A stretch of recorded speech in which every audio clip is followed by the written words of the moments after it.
Bob Murphy, Jonathan Newman, the aforementioned Patrick Newman, Wanjiro Njoya, Sean Rittenauer, Timothy Terrell, Mark Thornton, and Tom Woods. Thank you.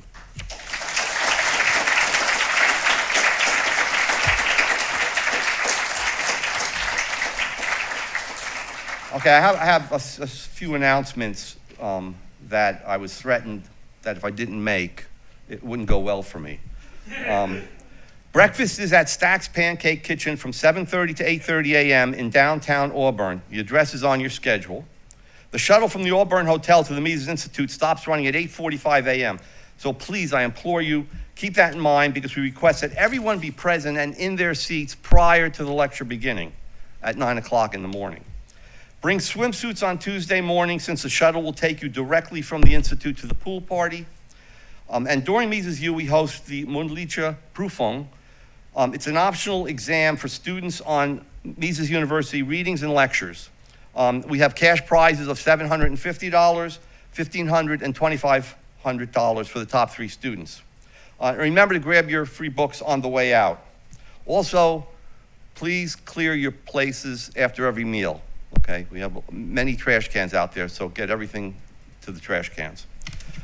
And that is my last announcement. So now I would like to introduce a scintillating speaker and my longtime friend.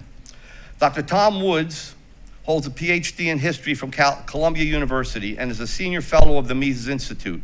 He received the Hayek Lifetime Achievement Award in Vienna from the Hayek Institute and Austrian Economics Center, and his book, The Church and the Market, won the $50,000 first prize in the Templeton Enterprise Awards. Tom is a New York Times best-selling author of 13 books. Most recently, and we have this available in the bookstore, Diary of a Psychosis, How Public Health Disgraced Itself During COVID Mania. He made his American history courses available for free at woodshistory.com. Dr. Tom Woods will be speaking to us tonight on Austrian economics in the age of MAGA. Please welcome with me, Dr. Tom Woods.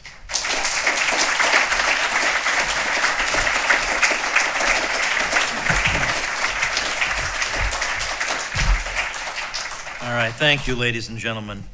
It is deeply meaningful to me to be here at Mises U. I attended my first Mises University program all the way back in 1993. And you know who the opening speaker was for Mises U 1993? Murray Rothbard.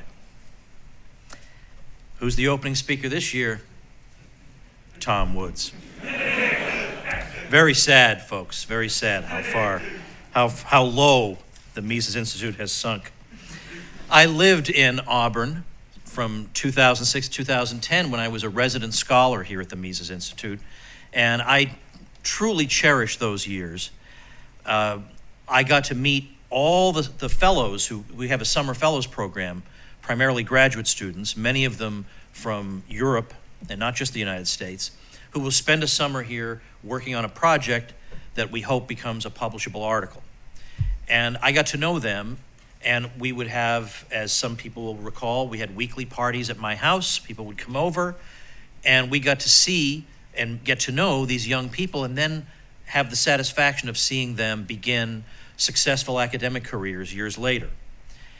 It was also interesting to note the differences between the European and the American students. The Europeans would leave our home thanking us as they walked out the door. It was a delight being at your home, and we appreciated that.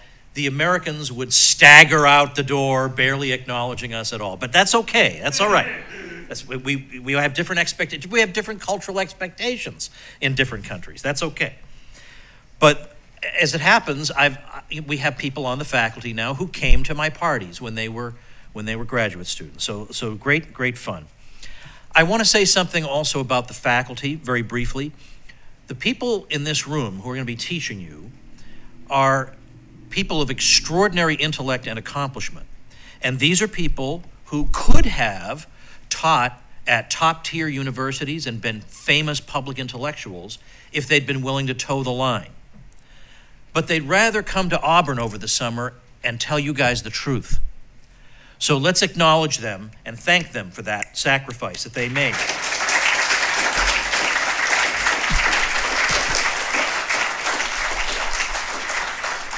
So tonight, I want to start off by saying a little something about the Ron Paul movement before I get into our present moment. There were many things we could say about the Ron Paul movement and the Ron Paul presidential campaigns, which virtually all of you were too young to have been a part of. But I'm telling you something, it was really an extraordinary thing to witness up close and live. But one distinguishing feature of that movement was that it was very economics focused. Now, Dr. Paul had many things to say about a great many topics, foreign policy chief among them. But Dr. Paul had favorite economists. He had favorite books that he had read, that he recommended that other people read, and they did. I distinctly recall being here at the Mises Institute when, I don't know if it was that a new edition of Human Action was coming out, we wanted to clear out the old or something like that, but the website broke down when it was announced that they had X number of copies of Human Action left over at such and such price. Now that is a world I want to live in.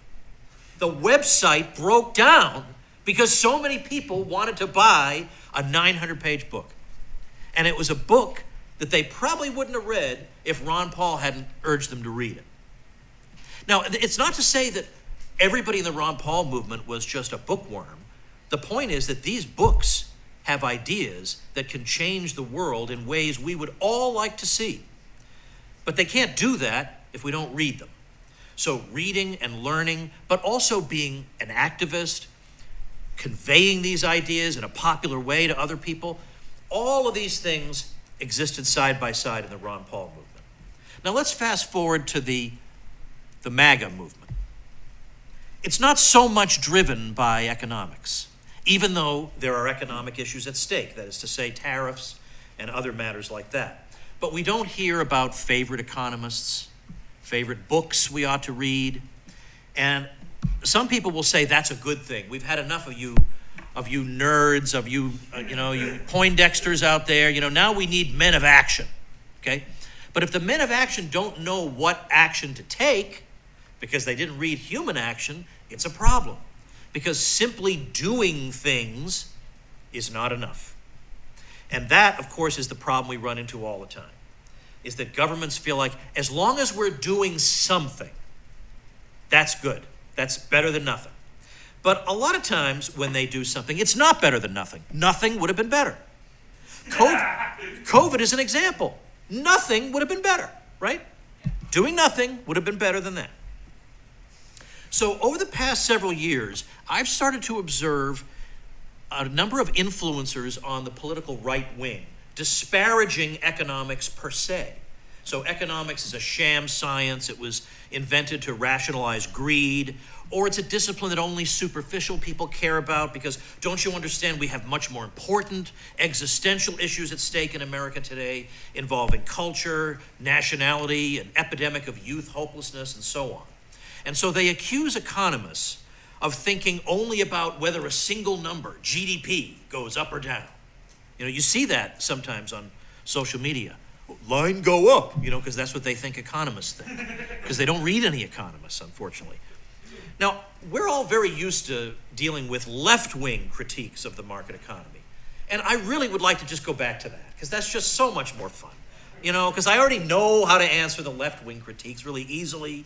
That's a muscle I have flexed many times over the years. I already know what to say. I know what their arguments are, whatever. We're very familiar with that. But this kind of critique that's coming from the traditionalist right is a bit different.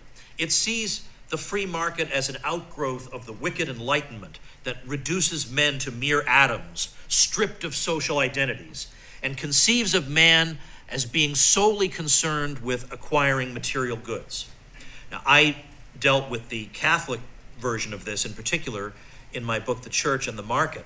And since Joe's talking about people's ages, I'll just say that the 10th anniversary edition of my book, The Church and the Market, is this year celebrating its own 10th anniversary. That's very sad, very sad. Good in a way and sad in a way. But we might call these people traditionalists. They have a different critique from the kind of critique that, let's say, Alexandria Ocasio-Cortez might have. And they will say things like, what you economists call economic laws, these are just phantoms. we should feel free to disregard these artificial constructs, because if we desire some social outcome, no so-called economic law should stand in our way. And again, they emphasize to us, there's more to life than a higher GDP. Well, for starters, I am very happy to put their minds at ease about our alleged obsession with GDP. As a matter of fact, those of us in this very room have perhaps had more to say than anyone about the shortcomings of GDP as a measure even of economic health. I mean, if what you want is a summation of the value of all the final goods produced in the economy during the year, then I suppose that number would be helpful to you. But if you're looking for an overall picture of the economy, it's misleading for at least two major reasons.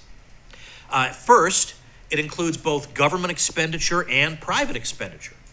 Now, private transactions, because they're voluntary, presumably benefit both parties to these transactions, or they wouldn't have occurred in the first place. But since government transactions are financed via coercive transfers of wealth, there's no way of knowing whether and to what extent people value the goods in question. The money to finance them was simply seized from them. So I don't think I'm alone, for example, in thinking that I derive negative benefit from, for example, the military expenditures that are financed by coerced wealth transfers from me. Secondly, by focusing on final goods only and insisting that intermediate goods, if they were included, would be double counting, GDP leaves out a major portion of economic activity and contributes to the false impression that consumption drives the economy. We should already know that consumption can't drive the economy, because using things up is easy. Anyone can do that. Just using things up can't possibly drive the economy. But GDP looks only at things like, cars and phones, the products we buy, but it ignores the steps and the materials that it took to make them. And when you pass over all of that, you miss a central part of what keeps the economy going. Businesses spend an enormous amount on things like raw materials, manufacturing, supply chains. These expenditures amount to nearly twice as much as what people spend as consumers. And all this is obscured by GDP. Anyway, the traditionalist critique of the economists is further that we allegedly subordinate everything to economic efficiency. All we care about is economic efficiency. And then traditionalists triumphantly point out that there is more to life than economic efficiency. Checkmate, economists. Okay. Now, I could point out that Murray Rothbard wrote an essay called The Myth of Efficiency, and we can have a long conversation about that. But I think I'd rather say, first of all, it's not obvious to me why, whatever your goals are, you wouldn't rather be efficient than inefficient in achieving them. It reminds me of people who look down their noses at business firms because they operate on the basis of profits. Would you rather that they operate on the basis of losses? I don't even understand what the criticism is. But more to the point, Rothbard expressly ruled out efficiency as a criterion for deciding on policy. He wrote, "Only ethical principles can serve as criteria for our decisions. Efficiency can never serve as the basis for ethics. On the contrary, ethics must be the guide and touchstone for any consideration of efficiency. Ethics is the primary.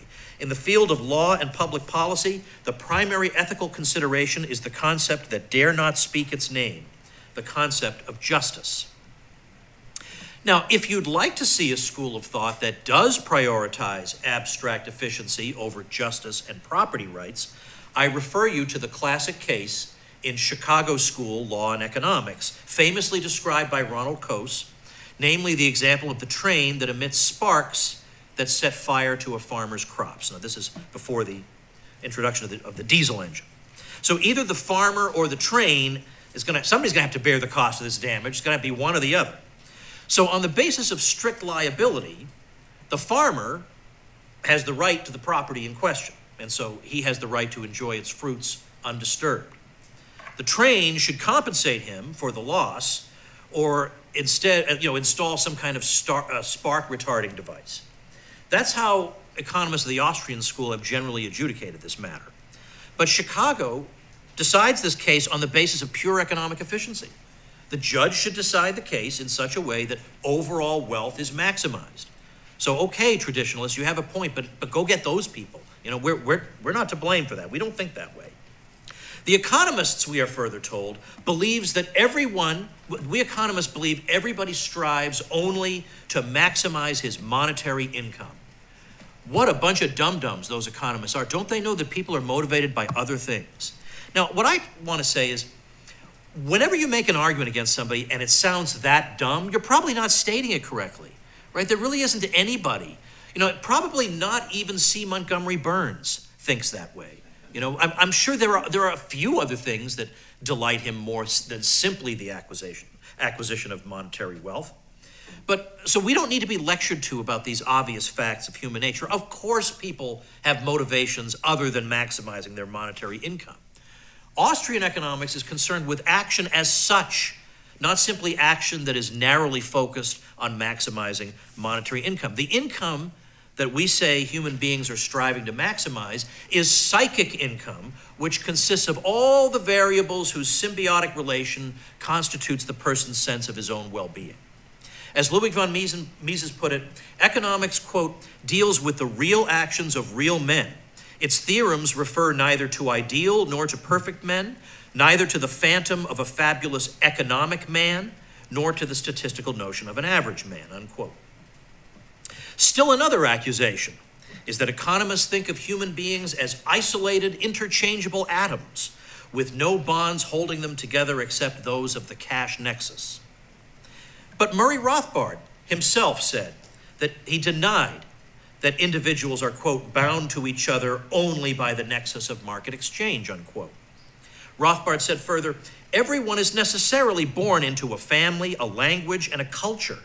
Every person is born into one of several overlapping communities, usually including an ethnic group with specific values, cultures, religious beliefs, and traditions. These are the sorts of things economists are said to leave out. Now, I could go on that point, but let it suffice to say that Ludwig von Mises even appreciated concerns about mass migration, allegedly neglected by atomistic libertarians. As Mises wrote, for example, if Australia is thrown open to immigration, it can be assumed with great probability that its population would in a few years consist of Japanese, Chinese, and Malayans. The entire nation is unanimous, however, in fearing inundation by foreigners. The present inhabitants of those favored lands, he means the US and Australia, fear that someday they could be reduced to a minority in their own country, and that they would then have to suffer all horrors of national persecution to which, for instance, the Germans today, 1927, are exposed in Czechoslovakia, Italy, and Poland. This is still Mises. As long as the state is granted the vast powers which it has today, and which public opinion considers to be its right, the thought of having to live in a state whose government is in the hands of members of a foreign nationality is positively terrifying. Now, instead of being obsessed with GDP, as we are alleged to be, we are told that we should concern ourselves instead with the material well-being of families, with drug and alcohol abuse, with family harmony, with healthy social life, with families staying together, and so on. Well, obviously, no single discipline can solve all these problems, but economics can improve every single one of those. Long-term unemployment, for example, can cause or intensify every single problem I just listed.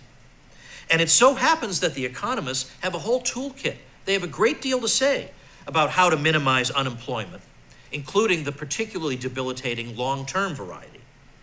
For example, in the Journal of Applied Psychology, Francis McKee Ryan and colleagues surveyed 104 empirical studies and found the unemployed to have lower physical and mental well-being than their employed counterparts. David Relfs and colleagues estimated in social science and medicine that unemployment increases mortality risk by 63%. Further research into the collateral effects of unemployment found that job loss doubled the risk of myocardial infarction, heart attack, and stroke among older workers. A 50 to 100% increase in mortality was evident the year after displacement, with a 10 to 15% elevated mortality risk persisting for 20 years. Displaced workers were less likely to participate in church groups, community organizations, or informal social gatherings. Long-term unemployment increases risks of alcohol and drug misuse, with unemployed people 1.3 to 2 times more likely to develop substance abuse disorders.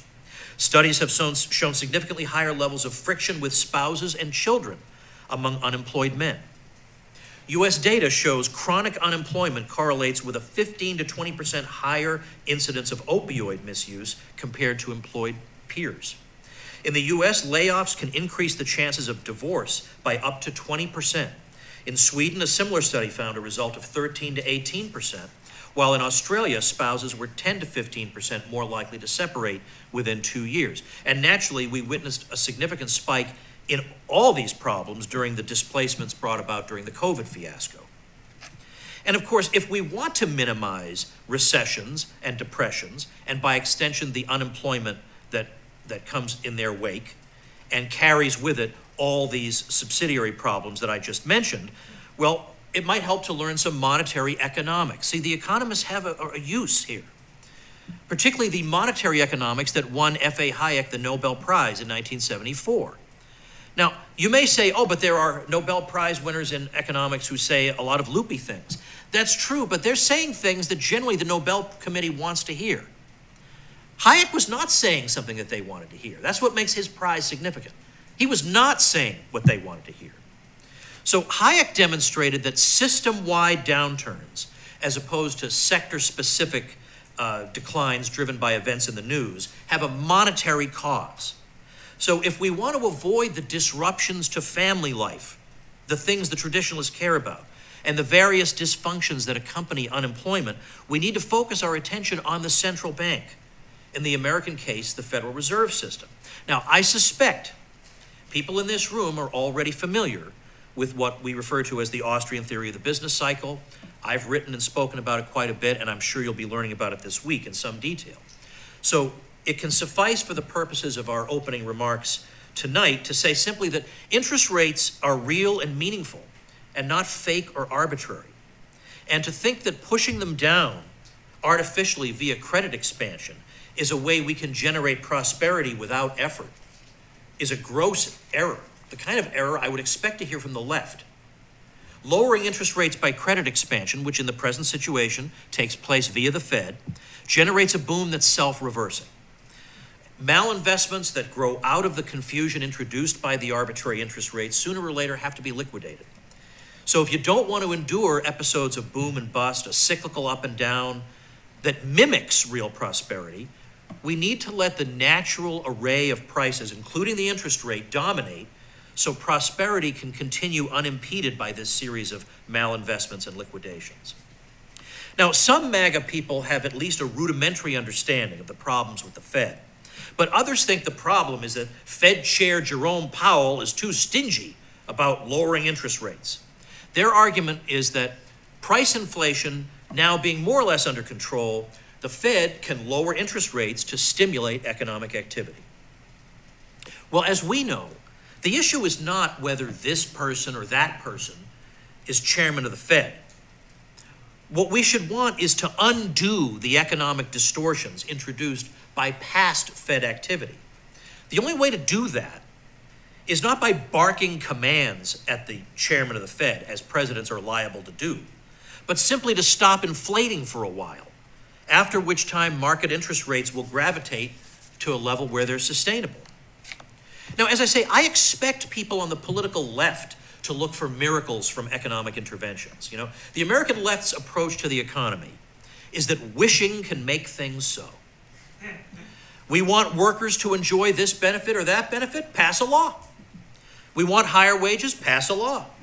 We want less poverty, pass a law. There's no thought given to any possible side effects of these interventions. It's just assumed that they will, of course, they'll achieve their stated goals, and we need to consider nothing further. Likewise, there's no thought given as to whether physical constraints might be at work here. I mean, if simply passing a law or intervening in the economy somehow could generate riches from poverty, wouldn't Bangladesh have tried that already, you know?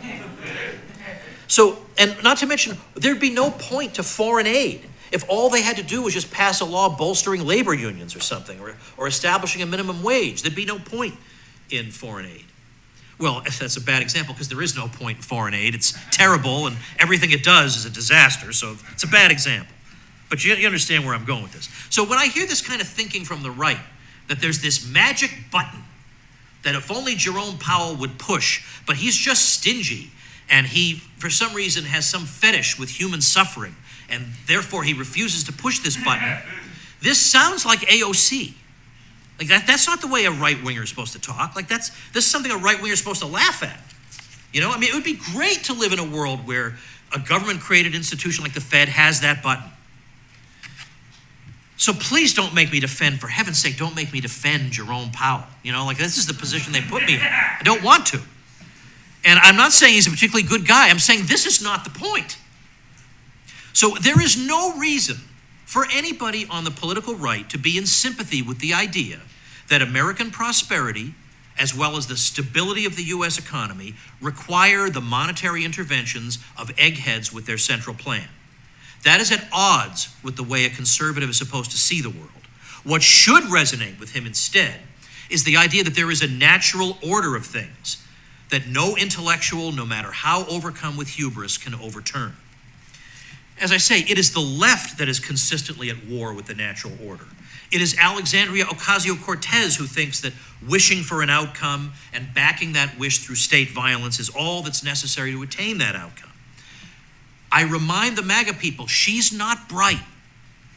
Don't mimic her worldview. It's wrong.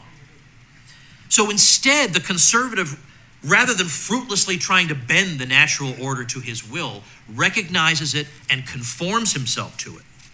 This is what Richard Weaver from he wrote this in 1960, who was much farther to the right than any of these people, was driving at when he wrote this.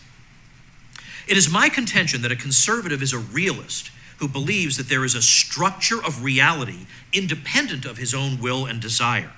He believes that there is a creation which was here before him, which exists now not by just his sufferance, and which will be here after he's gone. This structure consists not merely of the great physical world, but also of many laws, principles, and regulations which control human behavior. Though this reality is independent of the individual, it is not hostile to him.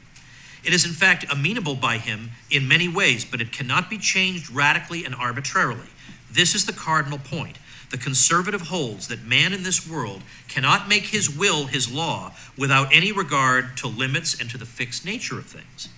And then Weaver went on to add, specifically speaking of the insights of Austrian economics, praxeology, briefly defined, is the science of how things work because of their essential natures.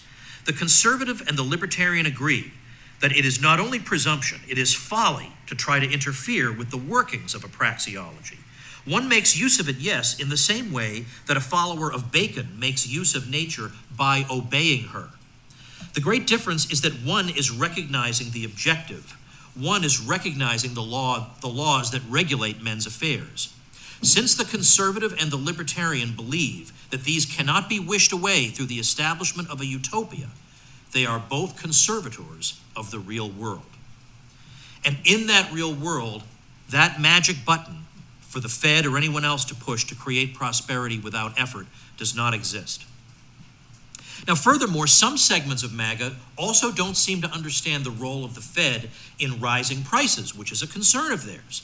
And therefore, they don't recognize we're dealing with a matter of monetary policy. They speak as if consumer price inflation is caused by things like high energy prices or excessive government spending, and the Fed is just invisible here. Now, I get why a politician might talk that way. Government spending and energy prices, well, they can control those things. Whereas there's not that much political traction to abolish the Fed. Most Americans know nothing about it anyway, so why even bring it up?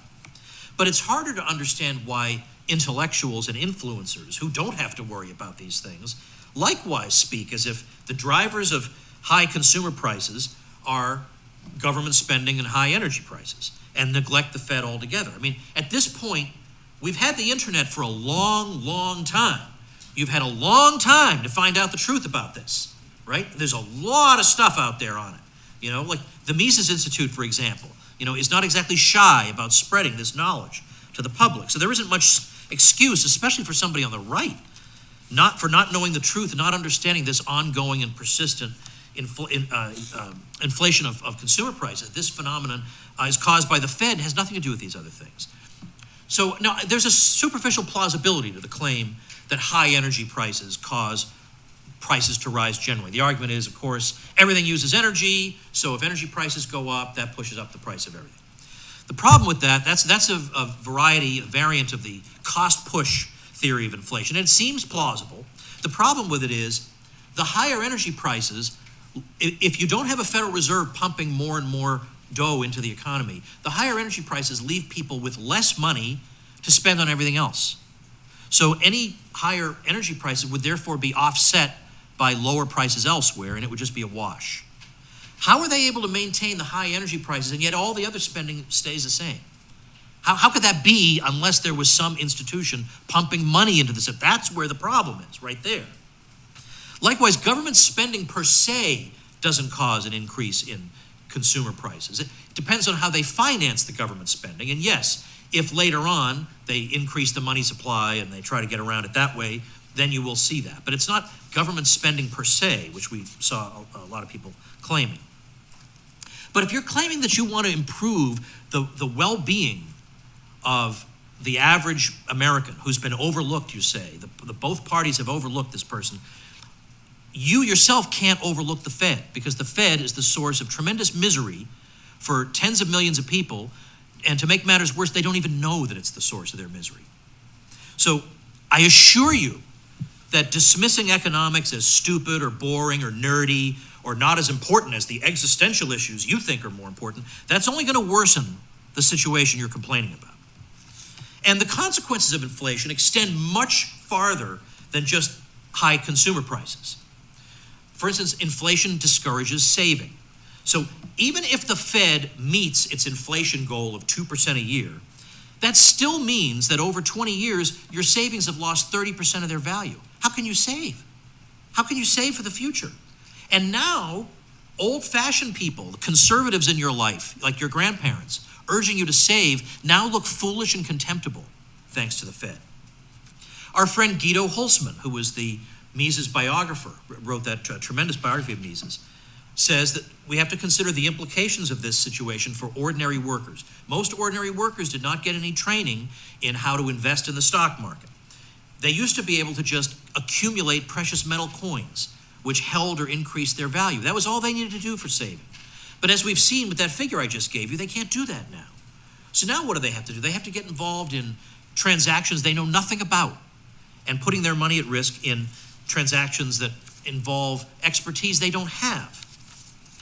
Also, even for people who happen to have that knowledge and happen to have the time to navigate investments, still can fall victim to inflation's broader effects. People wind up spending more time than they otherwise would researching and selecting assets that they think will outpace inflation.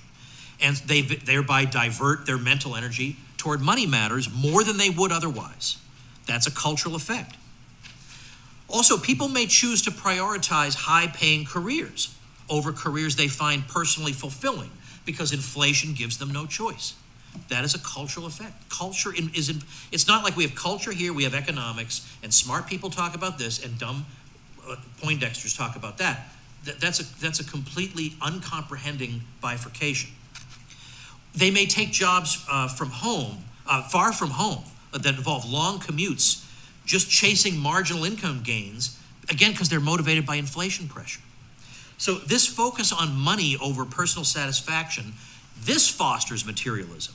This weakens family ties. This reduces community loyalty as financial pressures now come to dominate decision-making and reshape societal values.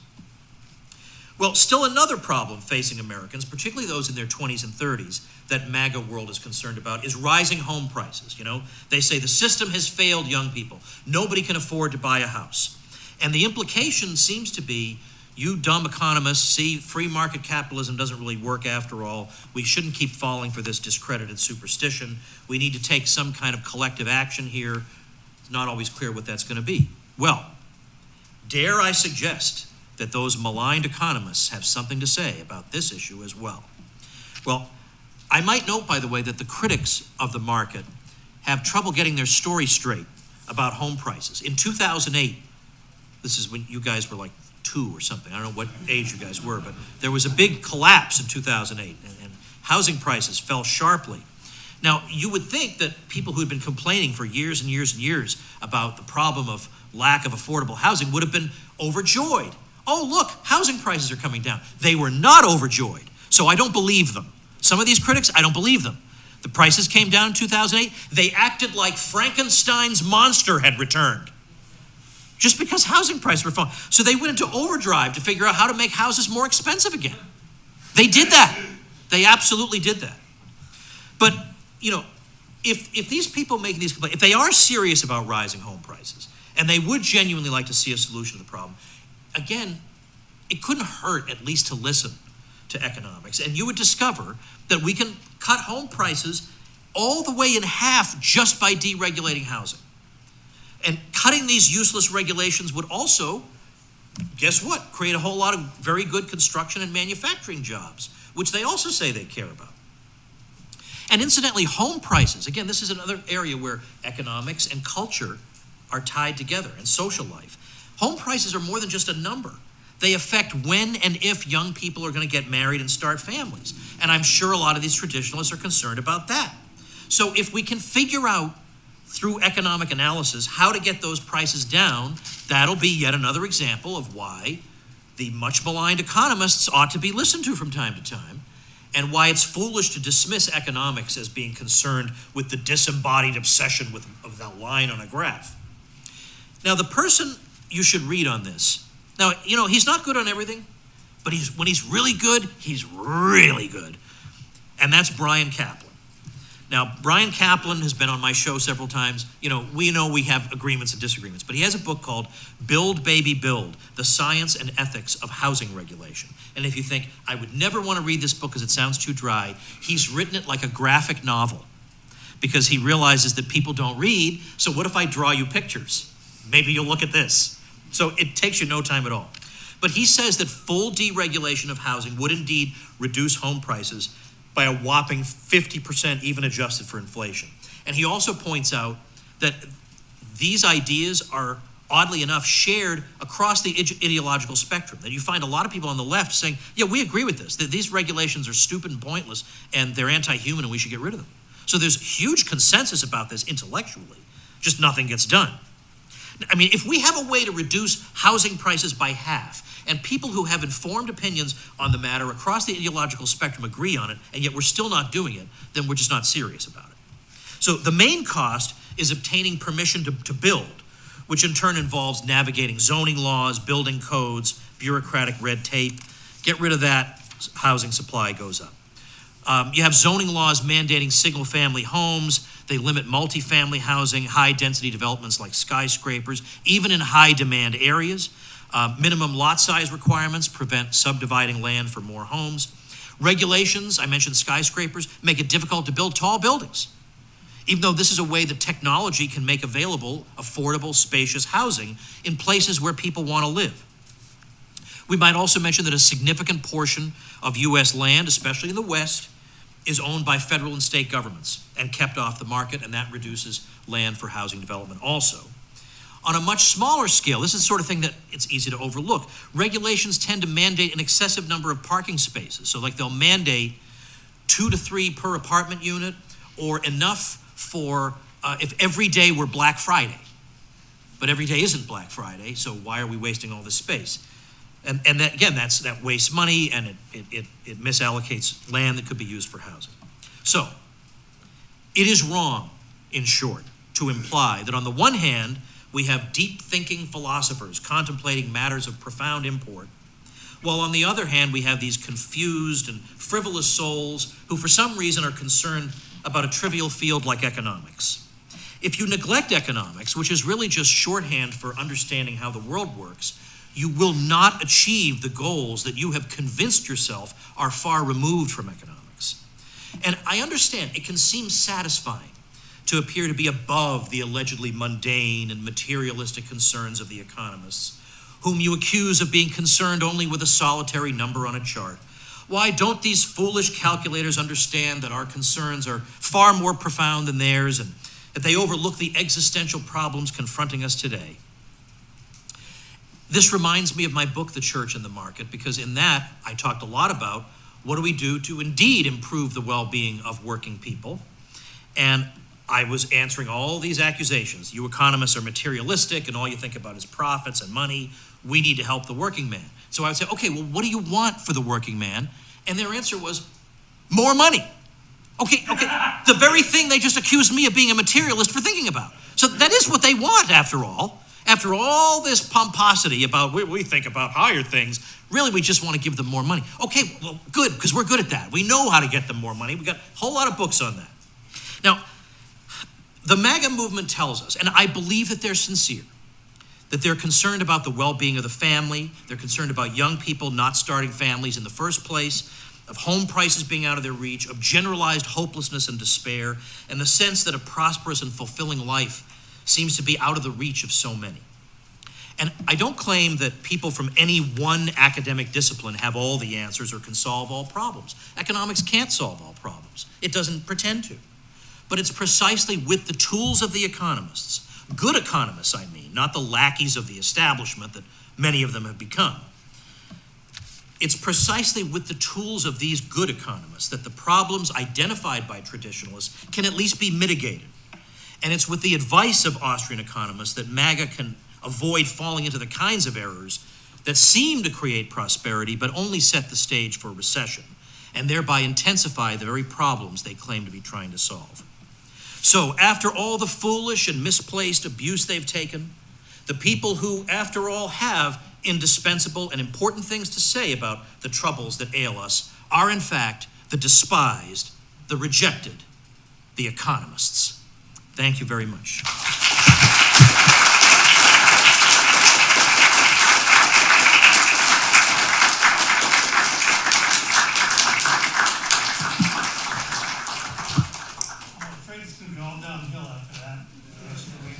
Thank you very much. Get a good night's sleep, and night number one is all over.